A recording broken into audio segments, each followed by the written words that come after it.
6:45, this is the Sri Lanka Broadcasting Corporation. The news edited by Danushka Madhavala, read by Sandhi Thavam. The President attends the Commonwealth Summit in London. The leaders of Sri Lanka and Rwanda discuss potential areas of cooperation on agriculture and healthcare. The UK counts down to the King's historic coronation.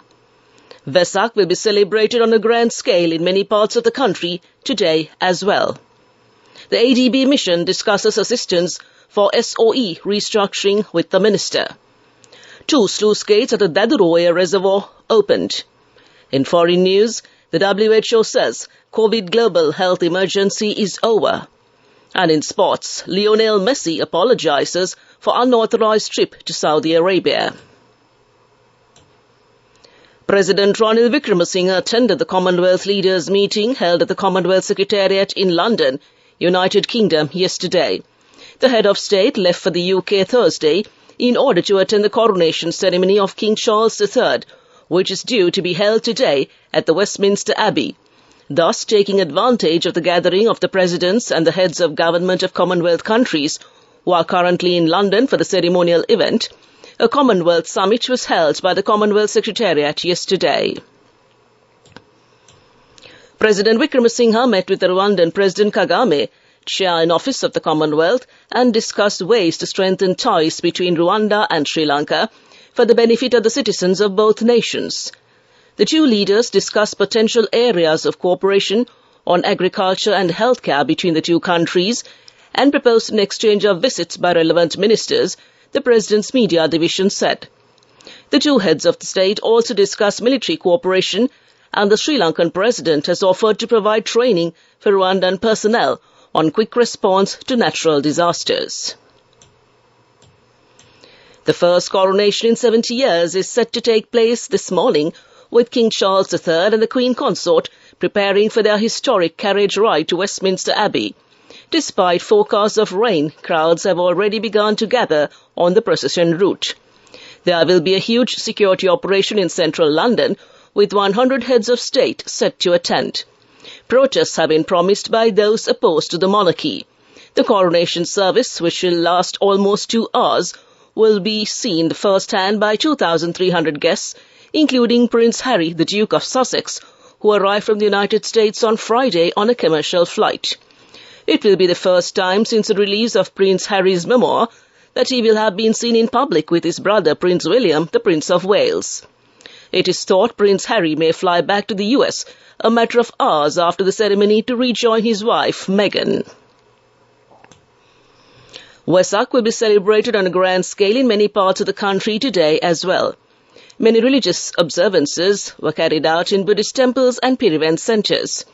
Thousands of devotees participated in many Buddhist rituals and were involved in Shila Bhavana observances yesterday. Panchasila was adopted by many Buddhist devotees. Some engaged in Attasila observances. Many pujas, including Pratipatti Puja and Amisa Puja, were also conducted in many Buddhist temples and viharas. Meanwhile, the Buddha Rashmi zone has been erected at the Golf-Face Shangri-La Green premises. A special Vesak pandal has been constructed at the Presidential Secretariat. Many pandals and Vesak zones are seen in many parts of the country, including Colombo, Jaffna and the Kandy districts. This is the news from the Sri Lanka Broadcasting Corporation. A mission from the Asian Development Bank met with the Minister of Power and Energy, Kanchana Wijayasekara, on Thursday to discuss assistance for restructuring of state-owned enterprises and public-private partnerships. The ministry officials and members of the Ceylon Electricity Board Reforms Committee also participated in the meeting with the ADB team. The Minister of Power and Energy said they discussed developing enabling environment for renewable energy, establishing a dedicated unit in the ministry that could support PPP projects, including projects identification and preparation, transaction advisory support, and financing for renewable energy integration. The Irrigation Department said that due to the prevailing heavy rains, 2 sluice gates at the Daduroya Reservoir have been opened 1 foot each from last evening. Engineer Sampath Samrajiva, the official in charge of the reservoir, said, due to the opening of these 2 sluice gates, water is being released from the reservoir to the Daru-Oya at a rate of 1,400 cubic feet per second. He added that this situation is not a flood situation at all in the lower areas of the Daru-Oya. Mr. Samarajiv also said the necessary measures will be taken depending on the future rain for the reservoir, which is currently at overflow level. The total capacity of water of the Daru-Oya reservoir is 60,000 acre-feet. That concludes local news. The main news story is brought to you by Siddhalepa Vedamahatmya. The Russian government has agreed to provide support to facilitate the availability of urea and MOP fertilizer for Sri Lanka's agricultural activities. Russia has agreed to implement the urea and MOP fertilizer delivery programs based on the existing bilateral cooperation between Sri Lanka and Russia to affirm the existing friendship between the two countries. The Ministry of Agriculture in a release said that a discussion regarding the supply of urea and MOP fertilizer from Russia was held on Wednesday at the ministry with the participation of the Russian ambassador to Sri Lanka and the Agriculture Minister Mahinda Amaravira. The Secretary of the Ministry of Agriculture, Gunadasa Samarasinghe, the Director General of the Department of Agriculture, Malathi Parasuraman, as well as the chairman of the two state-owned fertilizer companies, also participated in the discussion. The Russian ambassador also mentioned that the work between the two countries will be commenced soon to start arrangements for the supply of urea and MOP fertilizers needed for Sri Lanka's agricultural activities. That came to you in the main news story. The main news story was brought to you by Siddhalepa Vedamahatmya.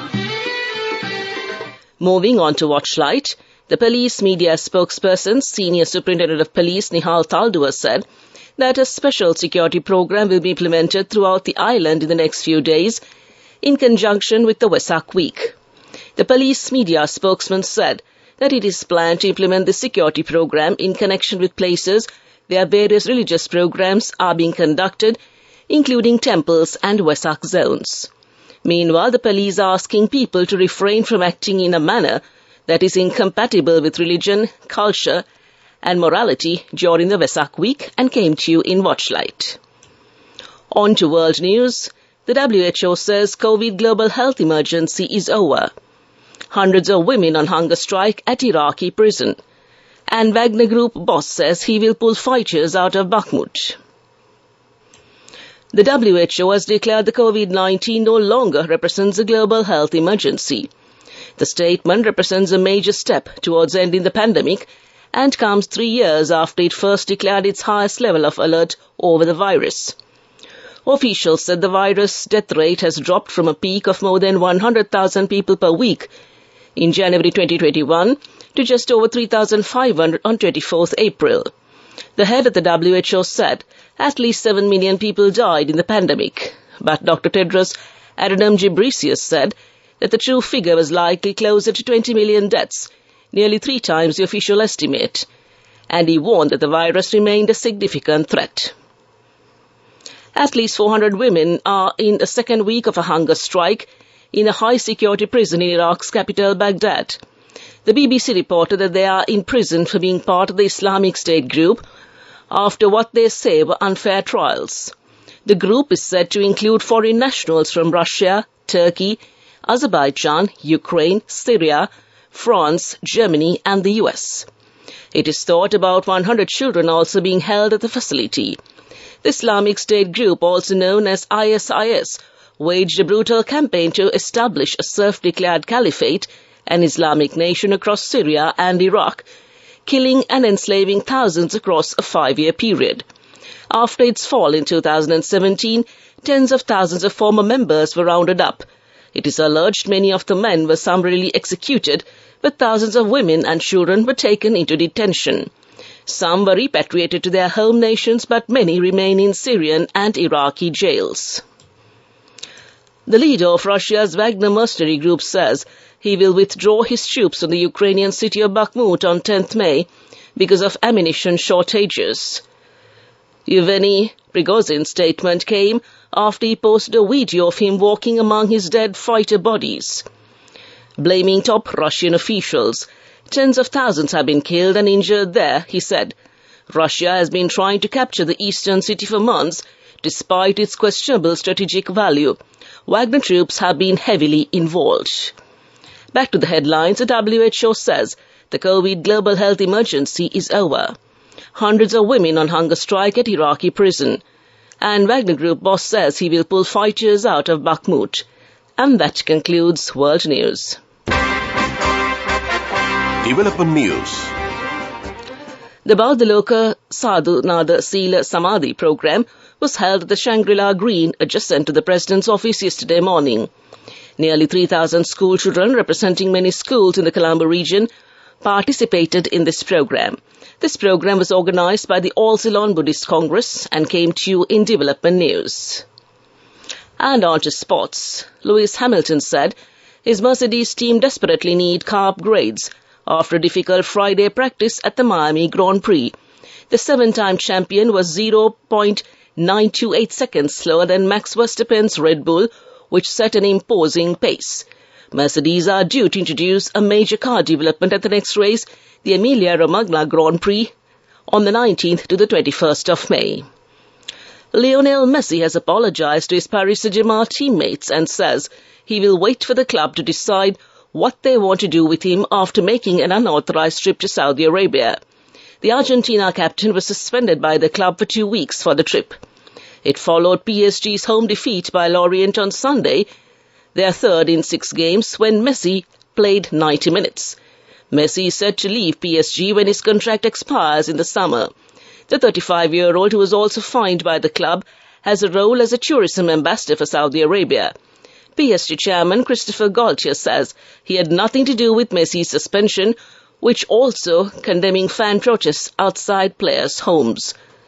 All that came to you in sports news. We take a look at business news next.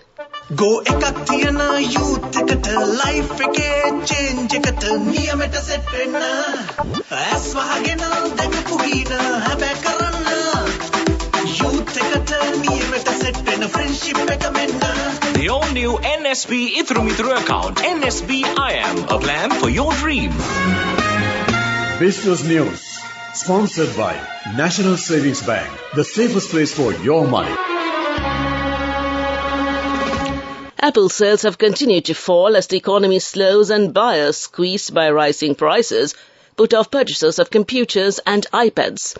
The tech giant said revenue slipped 3% in the first 3 months of the year, compared with the same period in 2022, to $94.8 billion. That marked the second quarter in a row of sales declines for the company. But the fall was not as bad as feared, as demand for iPhones held up and the firm won new customers overseas. In remarks with analysts, Apple chief Tim Cook spotlighted growth in India, where the firm is investing heavily, and which he visited last month to open the company's first 2 official stores in the country. That's business news, economic news to follow. Business News, sponsored by National Savings Bank, the safest place for your money. Go ekaktiana youth ekata life eke change ekata niyameta set wenna aswahagena dekapugina habe karanna youth ekata niyameta set wenna friendship ekamenna. The all-new NSB Ithru account, NSB IAM, a plan for your dream. Economic News, courtesy of... For the 5th consecutive year, LOLC is awarded People's Financial Services Brand of the Year at the 2022 Slim Kantar People's Awards. As the People's Financial Services Brand of the Year, LOLC continues to place the customer first, and this has won the hearts, minds and trust of Sri Lankans, with yet another prestigious award as proof of this lasting commitment. LOLC, imagine the possibilities. Job creation in the US remained robust last month, despite turmoil in the banking sector and the impact of higher borrowing costs. Employers added 253,000 jobs, which is better than many analysts had expected. The unemployment rate fell to 3.4%, returning to a multi-decade low. The gains were a reminder of the resilience of the US labor market, which has held up in the face of aggressive efforts by the US Central Bank to cool the economy. The Federal Reserve has raised its benchmark interest rate from near zero to between 5% and 5.25% in little over a year, an abrupt shift aimed at curbing prices that were soaring last year at the fastest pace in decades. That came to you in Economic News. LOLC Finance is taking the power of innovation to the next level, winning 5 golds at the Technovation Awards 2022, leading the digital revolution with cutting-edge interbanking digital payments. LOLC Finance claims the overall gold award, whilst also claiming an extraordinary victory in digital banking. Weather report. Showers or thundershowers local at times in the western, Sabragama, northwestern and southern provinces, and in the Kandy and Noorele districts. Fairly heavy showers above 50 millimeters are likely at some places. Showers or thundershowers local elsewhere, particularly during the afternoon or night. Strong winds about 40 to 50 kilometers per hour can be expected at times over the western and southern coastal areas. To conclude this bulletin of news, a recap of the headlines. The President attends the Commonwealth Summit in London. The leaders of Sri Lanka and Rwanda discuss potential areas of cooperation in agriculture and healthcare. The UK counts down to the King's historic coronation. Vesak will be celebrated at a grand scale in many parts of the country today as well. The ADB mission discusses assistance for SOE restructuring with the Minister. 2 sluice gates at the Dadru Oya Reservoir opened.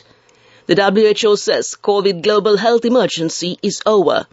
And Lionel Messi apologizes for unauthorized trip to Saudi Arabia. That concludes this bulletin of news.